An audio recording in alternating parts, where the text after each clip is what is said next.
ఇట్రండి, మీరు దేవదూతనాలతో ఇలా చెప్పింది, మీరు చర్మకారుడైనటువంటి ఏం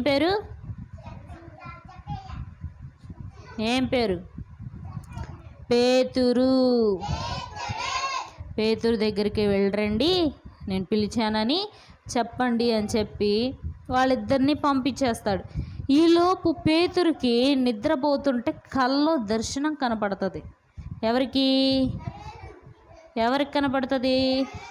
పేతురుకి. ఏమని కల్లో దర్శనం? దేవుడు ఏమని చెప్తాడంటే, నేను పేదవాళ్ళని ప్రేమిస్తా, ప్రతి ఒక్కళ్ళని ప్రేమిస్తా. తిను అందంగా లేడని చెప్పి తను ప్రేమించకుండా ఉండను, తిను అందవిహీనంగా ఉన్నాడని తన్ని ప్రేమించకుండా ఉండను. నేను అందరినీ ప్రేమిస్తాను, నేను అందరికీ దేవుణ్ణే, అందరికీ ప్రభువునే అని చెప్పి దర్శనం తనకి కనబడుతుంది. ఎవరికి?